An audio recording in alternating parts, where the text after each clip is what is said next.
Everyone. Before Morgan introduces our guest, of course, first of all, the event may run into wind tutorials, but we're all going to stay until its conclusion. You don't have to worry about 6. You won't miss 6. Secondly, there will be an opportunity for Q&A after the speech. A couple of our officers will be walking around the aisles with mics. So if you have a question, please come to the end of your row, and an officer will give you a mic. Priority will be given to students for questions, but adults can ask them as well. Again, for adults, if you have a question, go to the end of your row and raise your hand, and an officer will find you. Lastly, I know we'll keep it classy and respectful, but just as a reminder, there are teachers, administrators, and Como County deputies here. And one more thing, if you guys had pizza tickets, if they gave them to you when you walked in, you can redeem those whenever you're walking out, and we'll take care of that for you. And then just make sure your cell phones are off. That's just a common courtesy. And then again, thank you all for coming, and I'll hand it over to Morgan.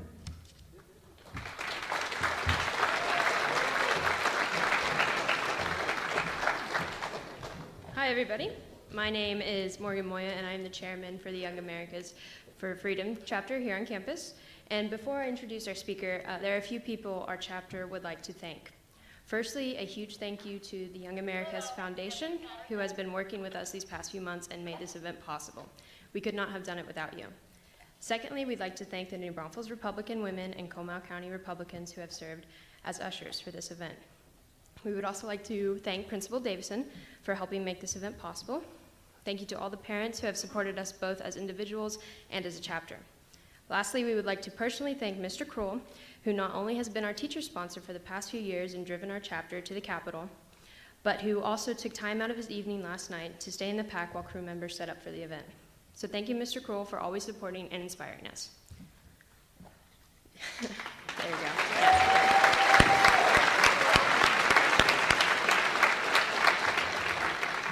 Also, a quick reminder, we will be having our last meeting of the year tomorrow in Mr. Kroll's room during WIN tutorials, so if you are intrigued by what you hear today, please stop by. Okay, and now I will introduce our speaker. Born in Mumbai, India, Dinesh D'Souza came to the U.S. as an exchange student and graduated Phi Beta Kappa from Dartmouth College in 1983. D'Souza has had a 25-year career as a writer, scholar, and public intellectual. A former policy analyst in the Reagan White House, D'Souza also served as a John M. Olin Fellow at the American Enterprise Institute and the Robert and Karen Rishwan Fellow at the Hoover Institution at Stanford University. He has also served as the president of the King's College in New York City from 2010 to 2012. Called one of the top young public policymakers in the country by Investor's Business Daily, D'Souza quickly became known as a major influence on public policy through his writings. In 2002, D'Souza published his New York Times bestseller, What's So Great About America, which was critically acclaimed for its thoughtful patriotism.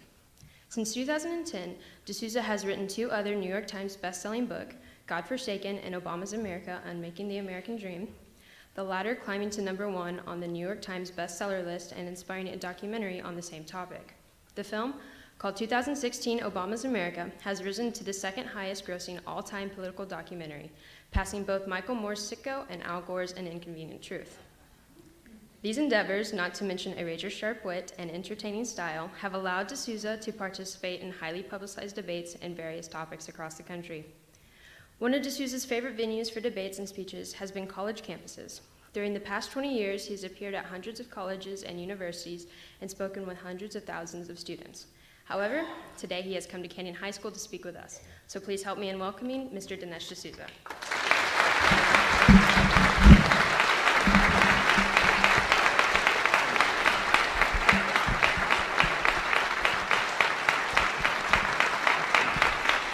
Thank you. Thank you very much. I'm very happy to be here, and actually, oddly enough, a little bit nervous to be speaking to you because, well, you're just so young. And you might think, well, so what? Weren't you 15? Weren't you 17 at one time?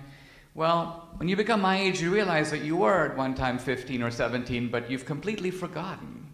It's kind of like asking you to remember when you were 3. You don't remember. And so similarly for me, to connect with you, I was thinking to myself, what is it that I should talk to you about? Should I talk to you about America? Well, talking to you about America is a little bit like talking to a fish about the water. You're a fish, you swim in the water, but you don't think about the water. The water is something you take for granted. So America is here, you're part of it. It never occurs to you to think, what makes America different? What makes America unique? The reason I was, at your age, kind of forced to think about these questions is because I was transplanted from one part of the world, Mumbai, actually it was then called Bombay, India, thousands of miles away to the United States. I came at the age of 17, and I never went home. So I literally left behind my family, my friends, and I came in a very different, even America was different then. This was really around 1980. And I came with $500 in my pocket. And I didn't know about my own future. In fact, I remember when I changed planes in Frankfurt on the way to the United States. I'd fallen asleep in the flight, and so I hadn't eaten. They served a meal, but I didn't get it. And so I walk off the plane, and there in front of me was an American sign that I recognized, McDonald's. And I saw this unbelievably juicy picture of a Big Mac. And literally my mouth began to water. But then I noticed that the Big Mac, combined with fries and a Coke, would cost $5. And even though I had $500, I realized that may be all the money I would ever have. So I couldn't afford to eat at McDonald's. It was too expensive. So kind of unwillingly, I turned around and reboarded the plane. So I just want to give you a feeling for what it's like to come from a different part of the world under different circumstances. And what did I come to America for? Well, I came to America for something called the American dream. The American dream. Now, notice that no other country has a dream. Thought about that? I don't mean that people in other countries don't dream. They do have dreams. But there's no such thing as the French dream. Or if there is, we don't want to hear about it. German dreams are probably downright scary. There's certainly no Indian dream. So it's worth thinking about what is the meaning of the American dream that, in a sense, you take for granted in America. I thought I would also talk to you a little bit about success, because that's something we all want. We want to succeed in life. And yet, how do you succeed? You know, surveys show a lot of young people, even from a very young age, will say things like, I want to be an astronaut. I want to be a doctor. But they have absolutely no idea of how you become an astronaut or what it takes to actually be a doctor. And when I was your age, and this was back in India, I would try to think about what is the recipe for success in life. And at that time, I glommed onto the idea, Proverbs, right? There are all these famous sayings that have come down through time, and I thought, they're obviously going to distill a lot of wisdom about life. So here's a proverb. Look before you leap. You heard that one? Look before you leap. It means be cautious. And I thought that's probably good advice, to be kind of cautious before you take a step. But then there's another proverb, he who hesitates is lost. And it occurred to me, these two proverbs contradict each other. They say the opposite. One says to go for it, the other says to hold back. I'm not really getting a lot of good advice. And then I come to America, and I hear a lot of American sayings. Be whatever you want to be. An obvious lie. Right? I want to be an NBA professional basketball player. Obviously, I can't. I want to be a woman. Well, now you can't. Bad example. Bad example. Bad example. But in general, I think you know that we are dealt a deck of cards in life, right? We're dealt this is our quota of looks and intelligence and height and speed and strength. And that's going to set some limits to what we can become. So in other words, a lot of the general things that we're told, we really can't believe. We can't believe. We have to start thinking for ourselves and figuring it out for ourselves. And so I want to talk about what it means. What does it mean to succeed in America? For example, you might be really smart. Well, how important is it to be smart in America? You see all kinds of smart people. They have unbelievably smart things to say. And yet, they are doing what? Teaching Romance languages at the community college. Another guy who never went to college is running a pest control business and pulling in $1 million a year. So if intelligence and smartness were the way to go, how come people who don't seem all that smart are remarkably successful, living the American dream? That's because in America, it does take smarts, but it takes a lot of other things that are also really important. So let me step back for a moment and talk about America, because while I've been here in America, I've often asked myself this question: how has America changed my life? My life. In other words, what would my life have been like if I never came here, if I stayed in India? Notice, by the way, that lots of people want to come to America. That alone is a very telling fact, right? I was talking to a guy who polices the border between the United States and Mexico, and he goes, I gotta watch for people who are sneaking from Mexico into the United States. I said to him, ever catch somebody sneaking from the United States to Mexico? He goes, that's never happened in all my years. Not one guy. So what does that tell you? What that actually tells you is that in life, people go where the living is better. And so it must be that America is offering something that is better than is available elsewhere in the world. Otherwise, people wouldn't be trying to get here. We have this big debate about immigration. And leaving aside the debate and what our immigration policy should be, the first thing to notice is people want to come to America. They try to break their way in. They undertake a lot of risks to get here. There must be something about this club that makes it really cool to be a member. Well, what is that? What is that something that's magnetically drawing people here? What makes us the biggest magnet in the world? So I've asked myself this question in my own life. Now, the obvious answer would be, well, Dinesh, you came to America for the same reason as most immigrants. You came for economic opportunity. You came to make your life better, to have a bigger house, a nicer car, and more stuff. Now, that is to some degree true. We should not poo-poo the idea of improving your life circumstances. When you go on to college and on to get a job, you'll spend most of your time trying to improve your life circumstances. I have an acquaintance in Mumbai, India. He's been trying to come to America for now, it seems like 20 years. He can't get a visa, the permission to come. So finally I said to the guy, I said, why are you so eager to come to America?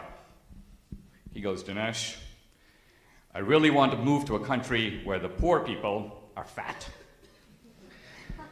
So, to him, America represents material success, a better life, a bigger cheeseburger, a bigger car, more stuff.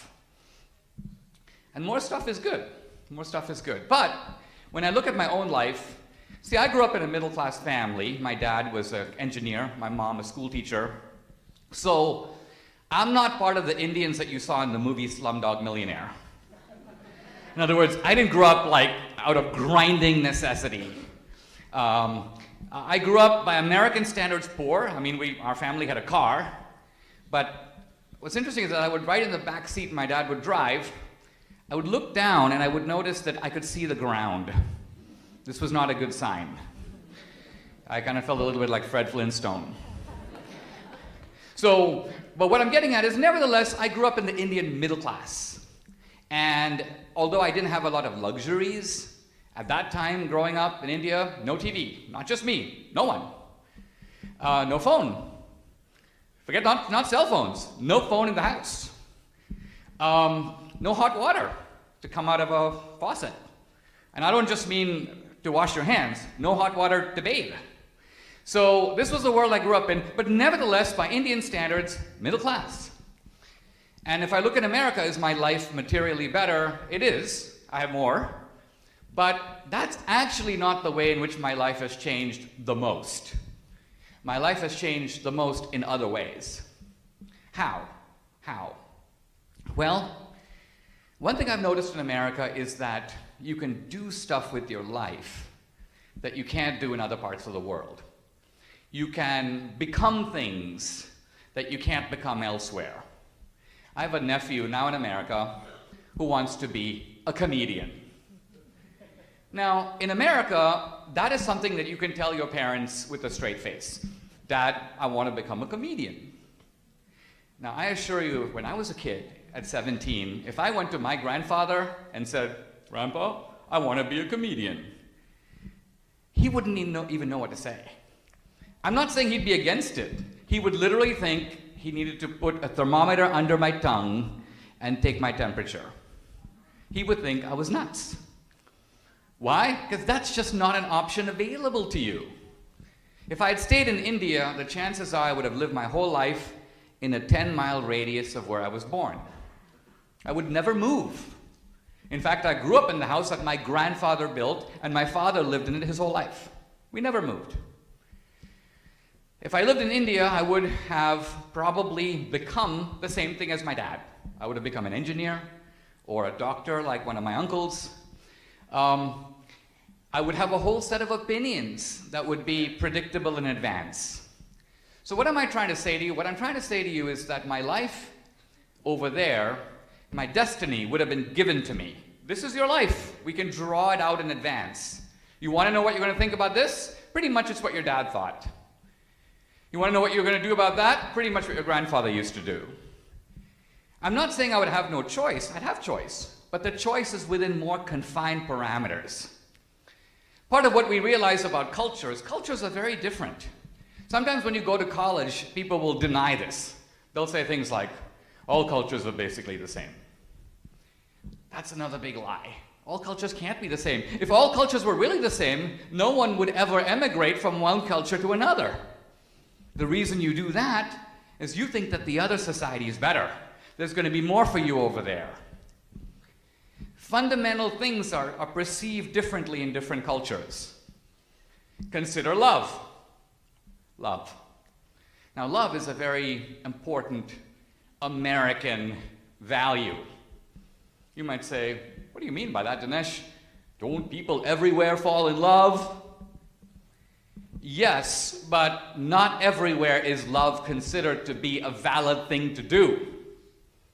In other words, let's think about what this means, right? I, Sally, fall in love with John. What does that mean? Well, it actually means that John has qualities that no one else in the entire universe possesses. John is unique. John is special. John is 1 in 6 trillion, 1 in 6 billion people on the planet. There's only one John. Now, everybody except Sally knows that this is a flat-out lie. John is just one of the dudes. There's nothing special about him. He's basically having trouble putting on his pants one leg on at a time. There's just nothing unique about John, but there is to Sally.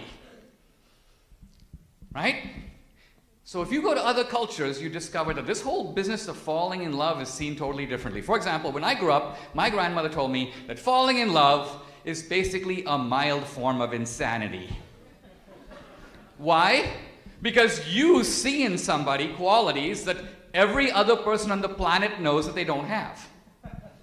Everyone else can see it. You are temporarily blinded into thinking that this person is unique. So what follows from that?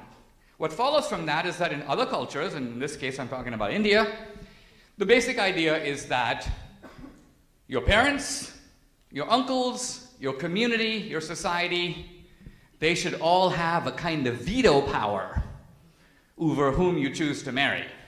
Not that they're trying to stifle love, they're just trying to guide it. They're just trying to make sure that you end up with some guy who is not only the most unique guy on the planet, but can actually hold a job.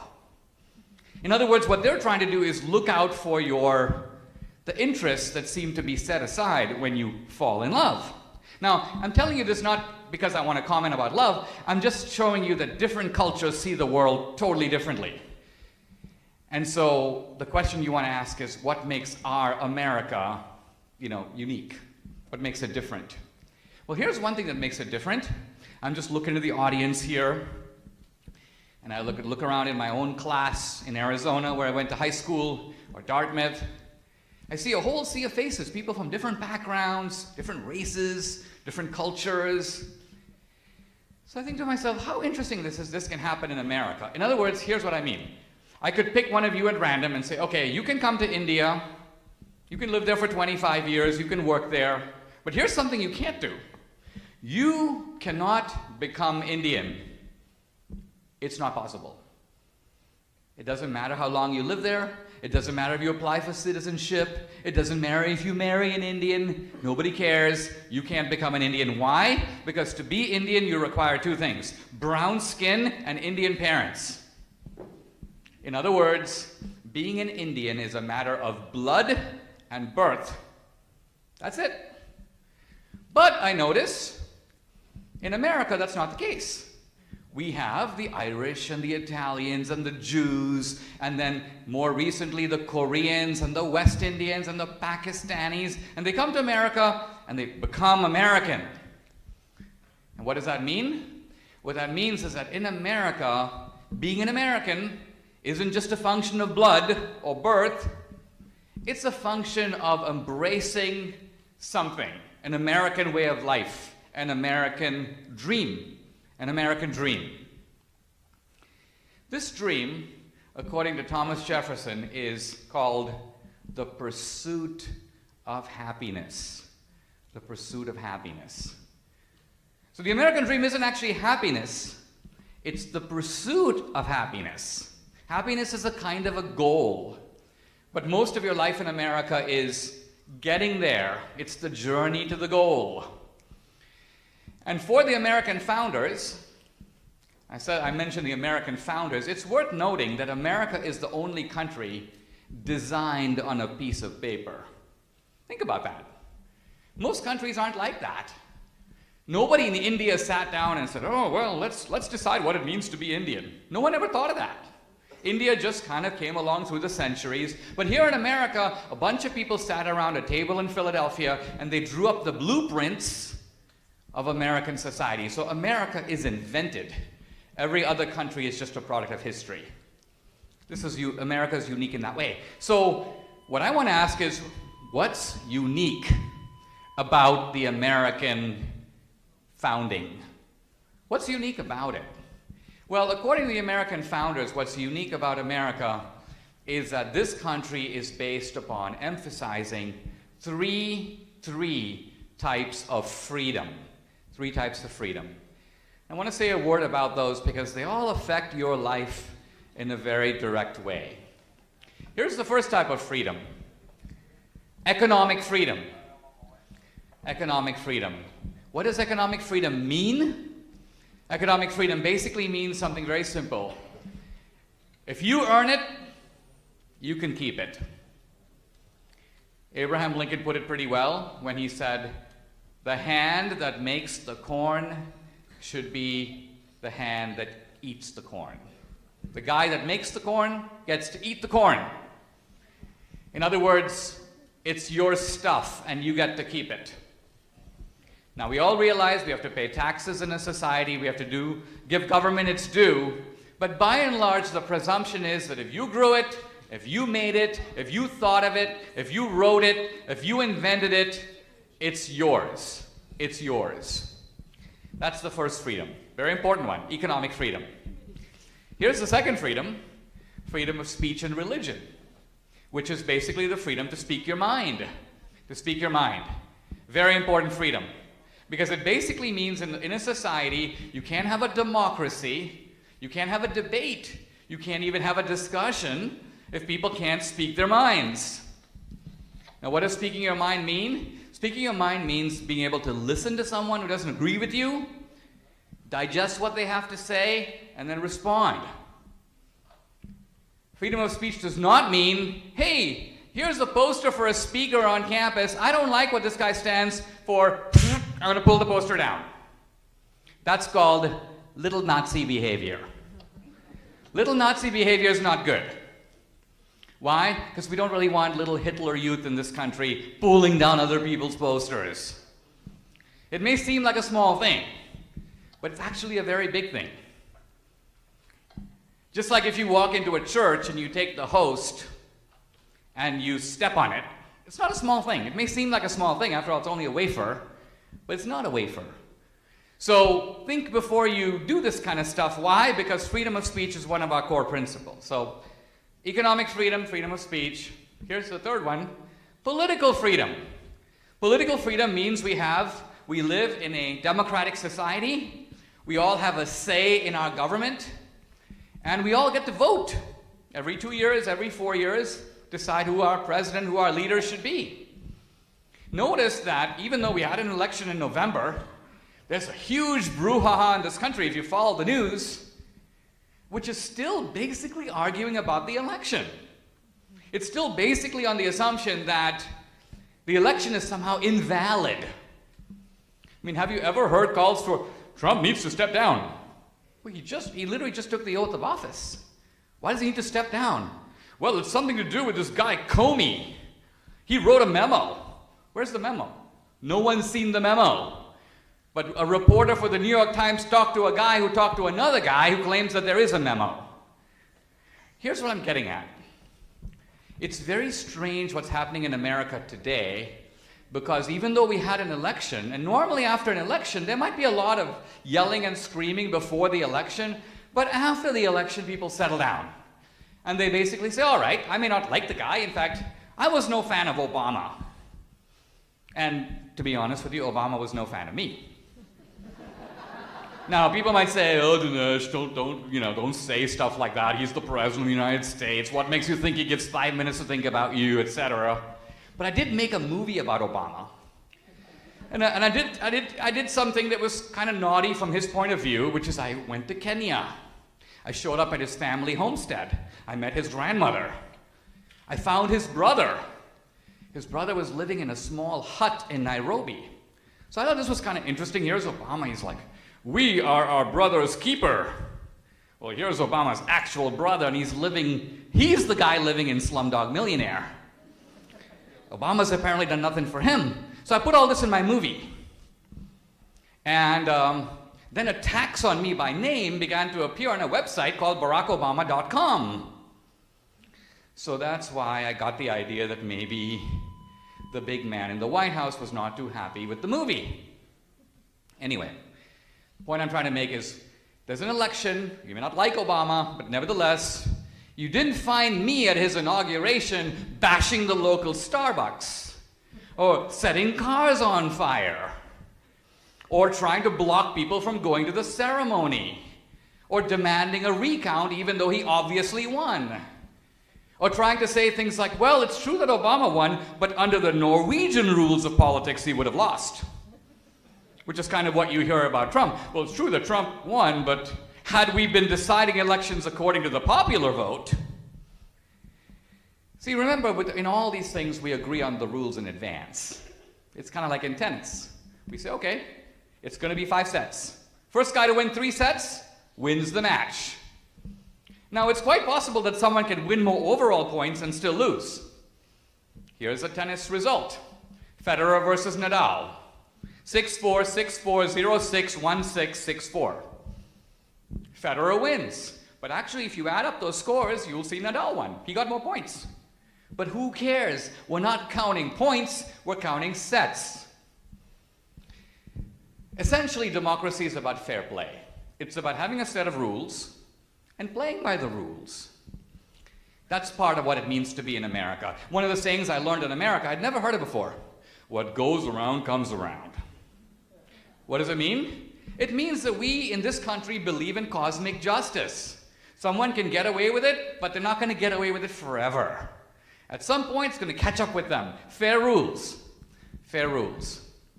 Now,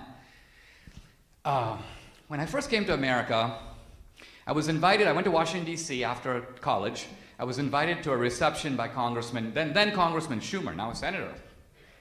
And he gave me the whole spiel about liberalism and the Democratic Party. I want to talk a little bit about the difference between the liberal and the conservative, the difference between the Republican and the Democrat. I'm going to give you my point of view, but think about it.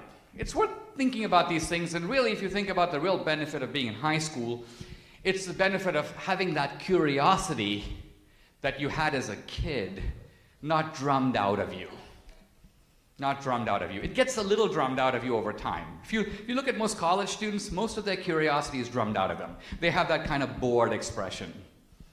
And what is boredom? Boredom is essentially the active task of killing off your own brain cells. That's what boredom is. It's essentially shutting down curiosity. When you're a kid, you're super curious, right? Dad, why are you twice as tall as me? Why is the sky blue? How do we know that the earth is round? It looks flat. How do we know it's round? And in ancient times, people would have to think about these exact questions. Before they could fly in a satellite and take a picture of the earth, they had to ask, how do we know the earth is round? By the way, here's one way. An eclipse. In an eclipse, here's the sun, here's the earth, and here's the moon. And we can see the shadow of the earth on the moon. Gentlemen, it's round. By the way, that's how the ancients knew that the earth was round. They could see the shadow of the entire earth on the moon. So this is curiosity, but as you get older, and in fact even in high school, you learn, a speaker's coming to campus, I'm going to shut my brain down. You lose that curiosity.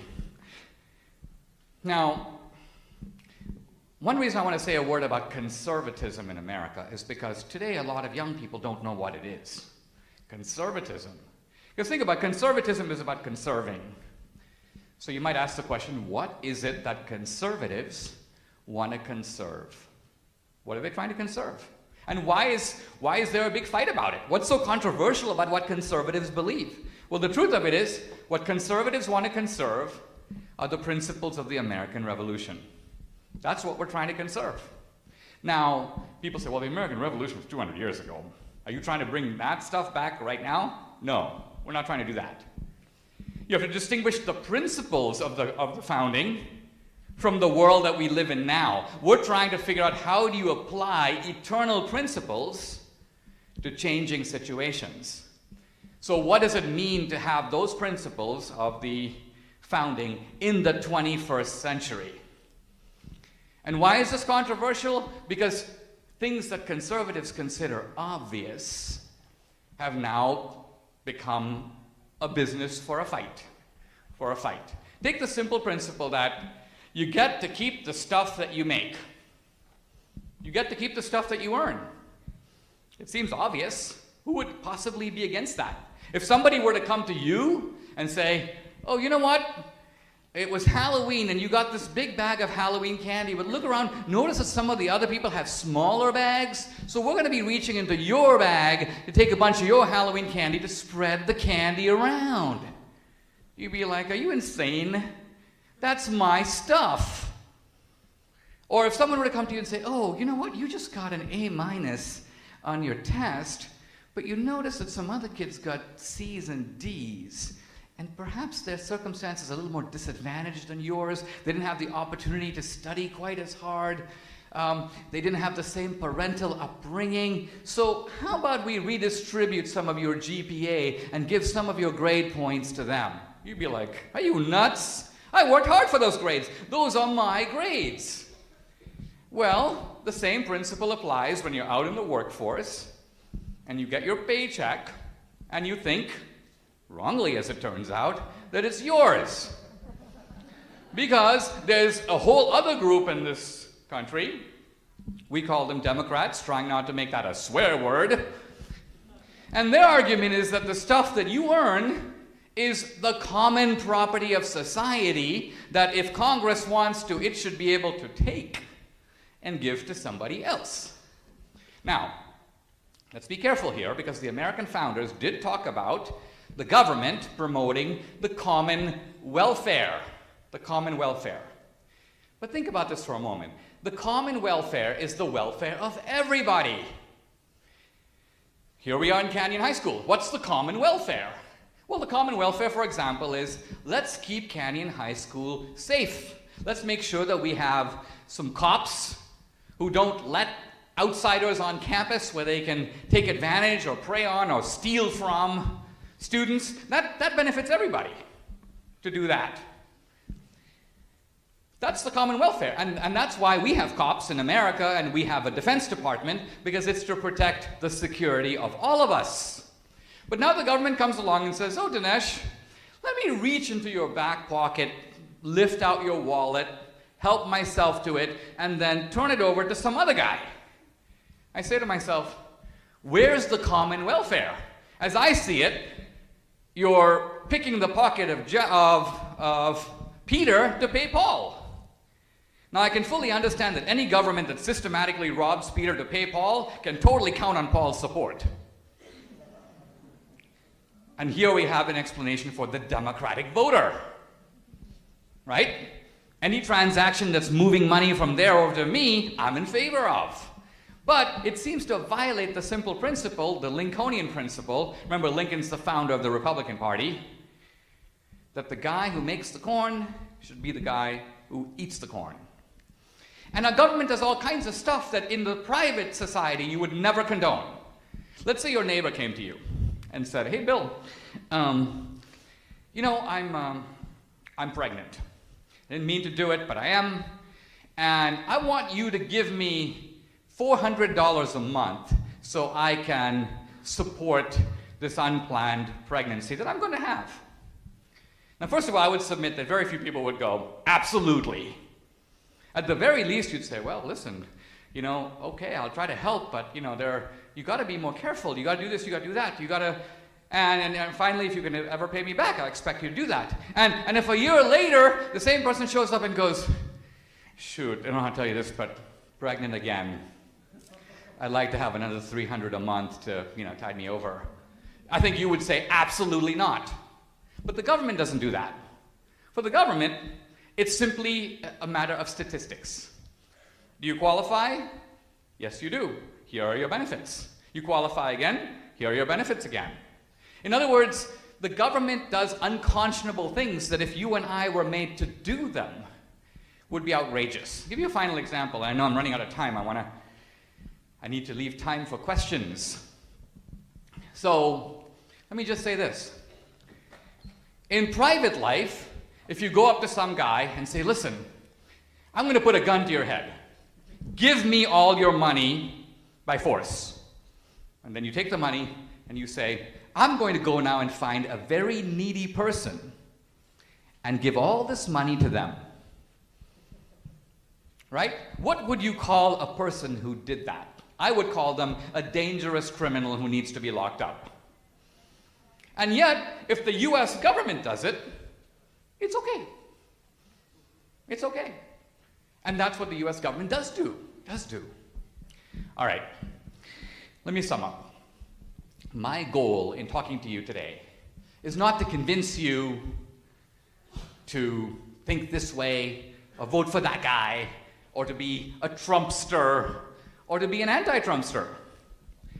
It's to convince you that you live in a unique kind of society, America, that this society will allow you to fulfill your life in a unique way. If you lived elsewhere, you wouldn't have these same opportunities. So feel grateful about the kind of water that you swim in as a fish.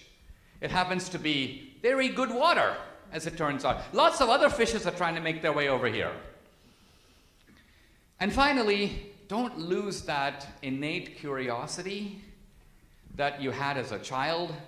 That is actually the driving force of what will make your life interesting as an adult. Lots of adults live really boring lives. And a big reason for that is that they have allowed boredom to snuff out that childlike sense of wonder which is the heart of learning. Ultimately, be open to different points of view. If you're a liberal, listen to the conservative. If you're a conservative, listen to the liberal. And ultimately look at America as a stage for growth. You may not be able to become everything that you want to be, but you can certainly become a lot better than you are. You can become a better version of yourself. And that ultimately is the American dream. Ultimately, even though happiness is the goal, if you pursue it in the American way, you'll find a lot of happiness along the way also. Thank you very much. Thank you. Thank you.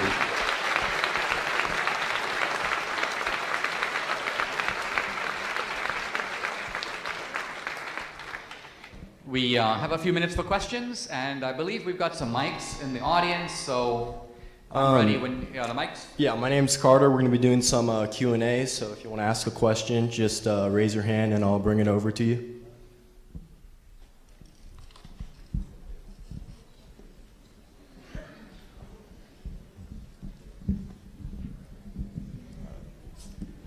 Make sure you just say your...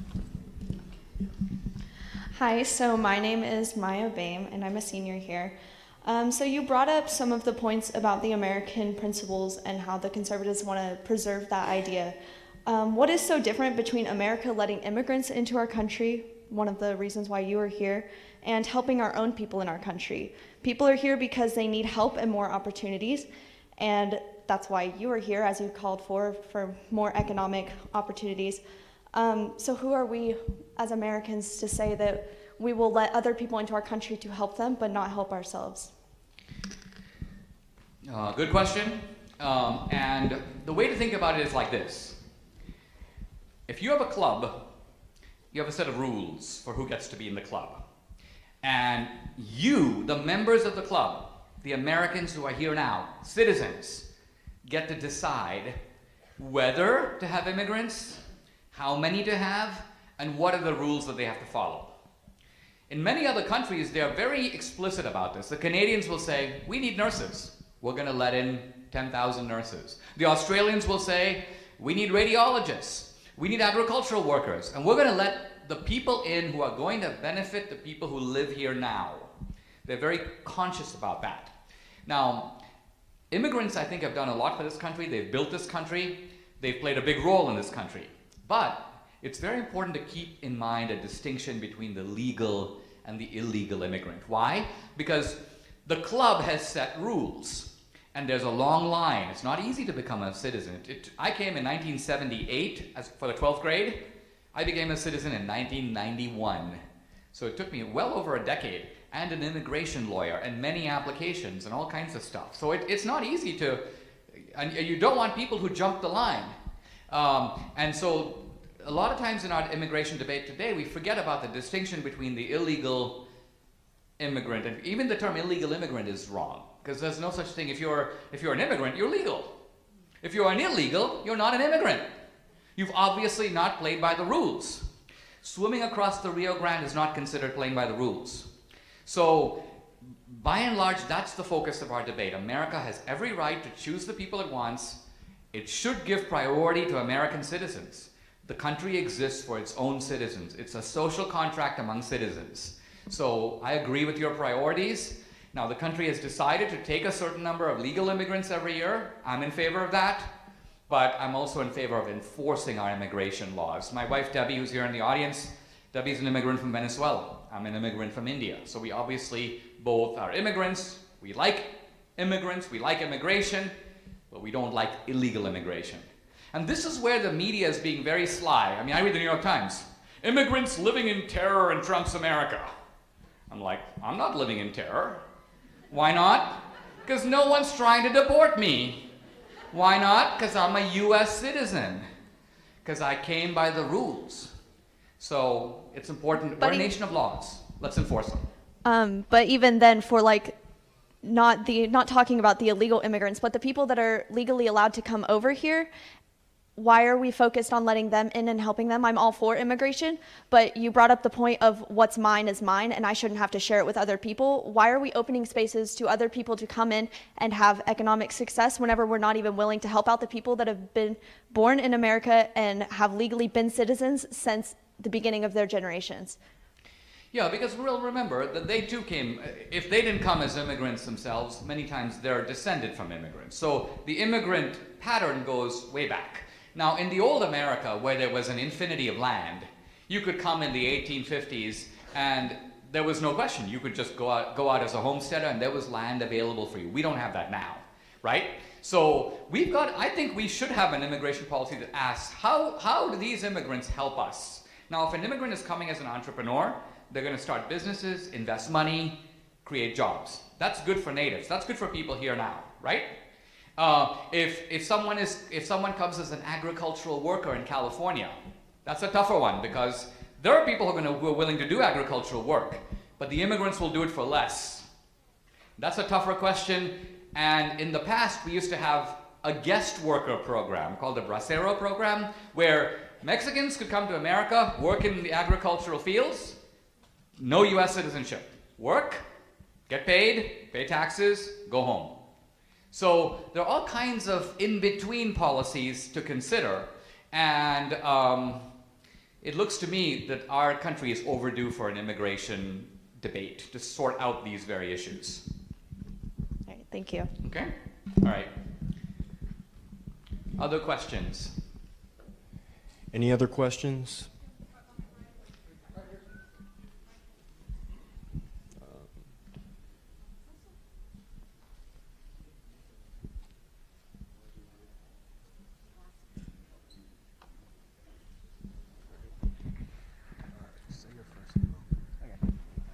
Hi, I'm Tyler. I had a quick question. You looked at Obama's presidency and Trump's. Do you sometimes feel that over the past few years or ever since you've been in America, do you feel like sometimes America gets involved in other countries' situations and issues that they're having? And how do you feel like we should handle them, whether we should be involved or not?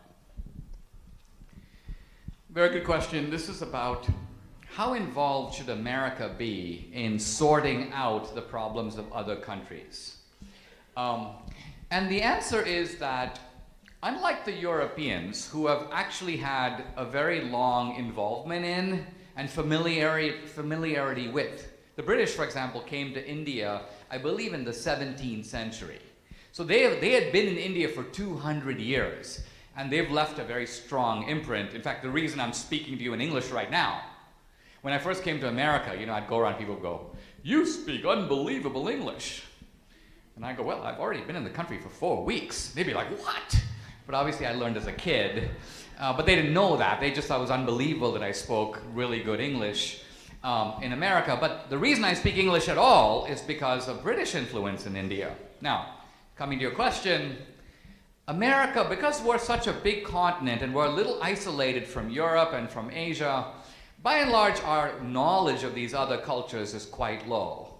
And so we always have to be very careful in getting involved in other countries because we don't actually know what's going on in the ground. It's a commonsensical principle. Let's say you show up in a mall, you see an SUV, the door is open, there's a 3-year-old kid in a car seat, and there's no mom to be found. What do?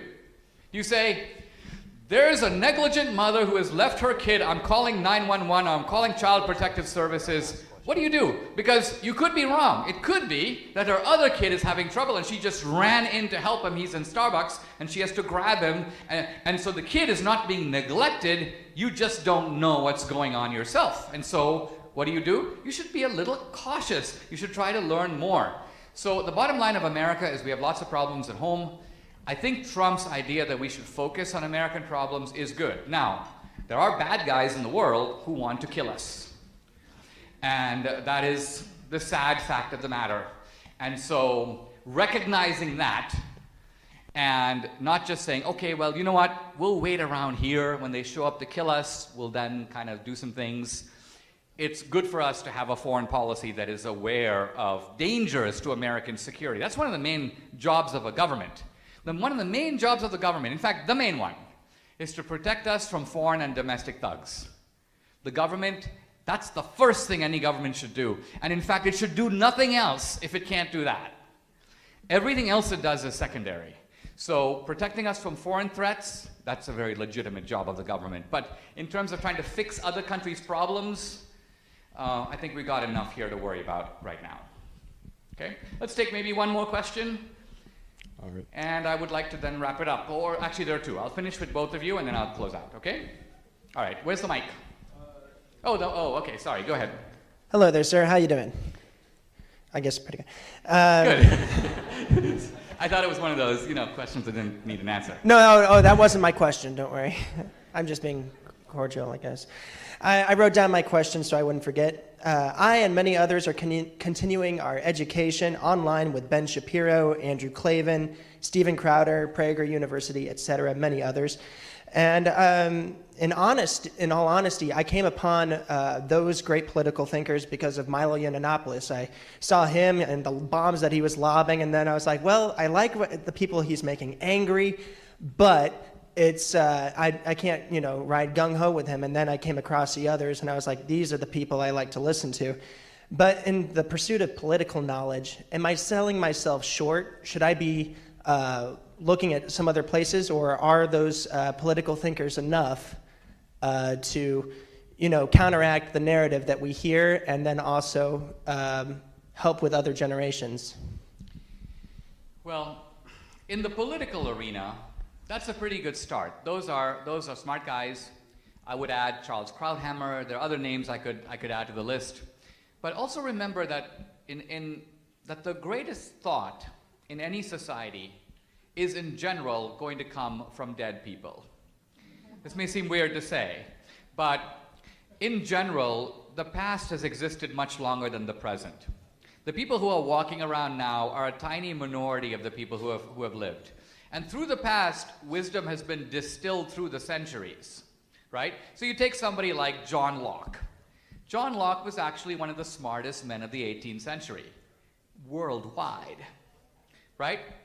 Andrew Clavin may be one of the smartest guys in Beverly Hills, California, but I wouldn't say he's one of the smartest guys in the 21st century.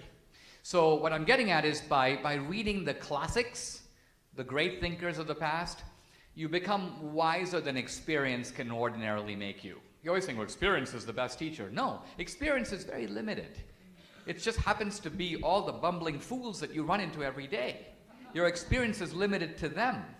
But if you go to books and ideas, you get experience in other times and other places. So you can think of the past as a form of travel. You're traveling through time in the same way that you'd learn a lot if you jumped on a plane and went to Cambodia. You'd learn a lot from a different place. Well, we can learn a lot from a different time and place. So don't give up on the great books. Okay? Yes, someone down here. Yeah, let's ask this young lady right here. Go ahead. Okay, so I'm Savannah, and I was wondering, do you agree with like welfare and food stamps and stuff like that? The question is, do I agree? Like that America should have that. Yeah. Do I agree with welfare and food stamps and other such stuff? Now, that's a little bit of a complicated question because let me look at it this way. The number of people who are on food stamps in the United States, I don't know the numbers off the top of my head, but the number escalated dramatically in Obama's America. In other words, let's just say, for example, and I'm making up these numbers, that there were 30 million people on food stamps, or 40 million people on food stamps. Suddenly, in 8 years, 70 million people are getting food stamps. Yep. This is because Democrats like to expand the reach of food stamps. Now, the important thing to realize is for Democrats, it's considered free stuff. Because you get a card, you can go to the grocery store, and you can get stuff without paying for it, or by paying with the food stamps, with the EBT card. The question I would have is this: did the number of hungry people in America increase from 40 million to 70 million in 8 years? Was the Obama economy so terrible? Did he do such a horrible job that essentially he flung 30 million people into poverty who now need to be fed at someone else's expense. Remember, Milton Friedman, the economist, once said, there's no such thing as a free lunch. By which he meant that nothing's free. People say, well, education's free. Education's not free. It costs money to have this building. It costs money to use this technology. It costs money to have books. Somebody's paying for it. Somebody's paying for it. So is it fair? It looks to me, am I in favor of food stamps? Yes. Am I in favor of unemployment benefits? Yes. But I would confine those things to what FDR himself called the truly needy. Or one scholar, William Julius Wilson, calls it the truly disadvantaged. We have to be careful to make sure that the guy that we're giving the free stuff to, A, really deserves it, and B, is also going to work to get himself or herself off the free stuff. We need to set up ways, because whenever you do things that are supposedly good for free, you create bad incentives. Let me give you one example. This relates to Obamacare. Isn't healthcare right? Because after all, people get sick. Shouldn't we be able to give them health care? Well, let me ask you this. Isn't food a right? Shouldn't people have a right to food? Now, let's imagine that the U.S. government were to say to you, okay, you have a right to food. So when you go to Kroger, you just fill up your cart with what you think you need for the week's groceries. But when you show up at the counter, you don't have to pay. You just take the stuff and go. What would happen? What would actually happen in this country if you did that? Well, you'd say, first of all, normally I buy 2 cartons of milk, but it's free. I'll buy 10. So you fill up your cart. Your cart is huge. You show up at the counter. Now, the person at the counter doesn't really care, but somebody owns that store. The guy who owns Kroger, John Kroger. I'm just guessing it's him.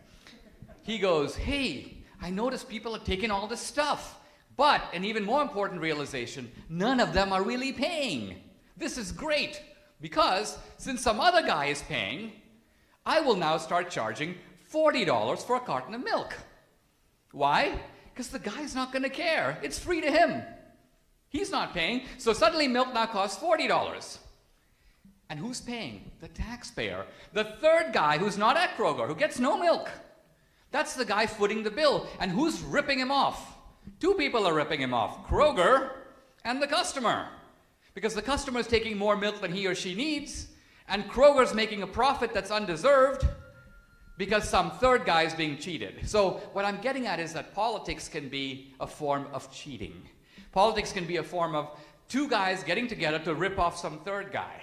And part of being smart is figuring that out, not just being an idiot and going, oh, I like free stuff. Realizing nothing's free. Someone's paying. Who's paying? Is it fair that they should pay? This is part of our democratic debate. And I'm not trying to resolve it again. I'm just trying to teach you how to think about it and to look behind the curtain, like in The Wizard of Oz. Let's look behind the curtain to see what's really going on. Okay, I think we're out of time, guys. I want to say thank you for this invitation. Thank you for coming. I hope you've enjoyed it. Thank you.